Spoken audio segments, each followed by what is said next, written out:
Well, the first thing you want to do is when you uncover the pouring table is to mix it up a little bit by hand before you put your pump in so it doesn't clog the pump. And the reason you're mixing it up is because it will settle, and whenever you cover it, you should always put a little bit of water on top for evaporation. So you need to mix that water back in. And once you get it stirred up, then you can put your pump on.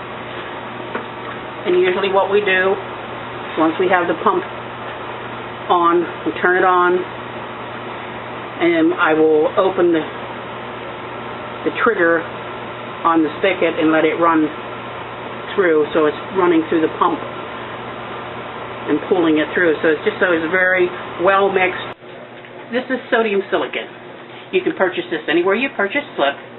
In the event that you get slip that's just a little too thick and doesn't want to move through the slip machine, you add it drop-wise because it will thin your slip down very quickly, but you don't want to add too much because adding too much will make your slip gummy. We're going to add a bag of slip to our pouring table whenever you pull it out of the box, especially if it's been sitting for any amount of time.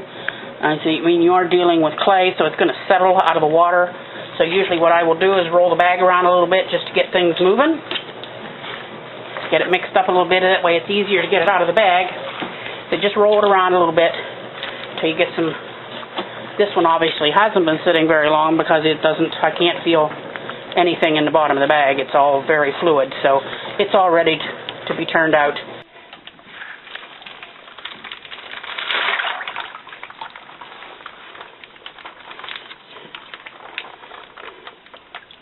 What you want to do is, after you turn it out into the pouring table, is squeeze as much as you can out of the bag, of course, especially if there's any sediment in the bottom of the bag. Squeeze it out and put a little bit of water in the bag, rinse it out. And this is another instance where you want to stir it manually at first to get it moving, and then put your pump on it. This is our pouring table. It's a hydrostatic pump, and this is just a rack to drain your molds on. If you purchase one of these outright with the pump and a purchased tank, you're looking at approximately $550 to $600. What we did is we purchased a pump, which cost $300, and we built our own pouring table, which cost us about $30. So if you take the time and the energy to build your own table, you can save yourself a couple $100. It's not absolutely necessary to have a pouring table, but if you're going to pour any amount of ceramics, it's much easier to have one to pump it for you rather than pour them by hand. I said we purchased this at a lumber store, bought a couple 4x2s and some dowels, made our own pouring table, and like I said, saved approximately $200. Okay, what we're doing here is pouring the mold using the pump in the it's not a spigot, it's a trigger hand hose. And what you do is just pour your molds to the top. A lot of people don't fill them the whole way to the top, just to the top of the pouring gate, but you should fill them the whole way to the top because that will force out any air bubbles that are in there. So that's what we're doing here. That's the purpose of this table. You set your molds up on here, and then when they're ready to empty, you just turn them over. Okay, we're going to dump this mold. It's set up. What you want to do is let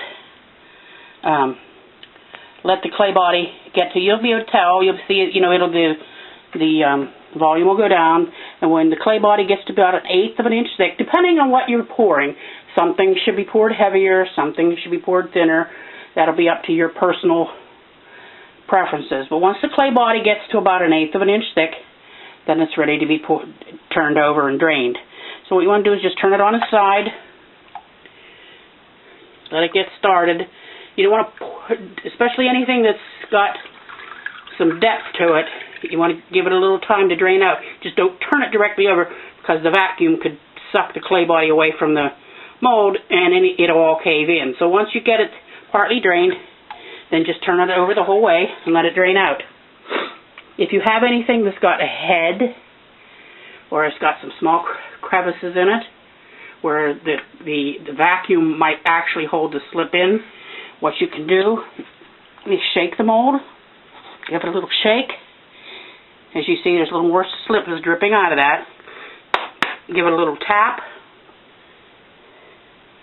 and that is usually enough to break the vacuum, if there is one, and let the rest of the slip drain out. Okay, what we have here is flat molds. What they are is Christmas ornaments, and you never want to pour them solid because it makes them way too heavy for the Christmas tree. So what I'll do is fill them, let them sit until the clay body's, I said 1/8 of an inch or a little thicker, and then I'll just pour off the excess.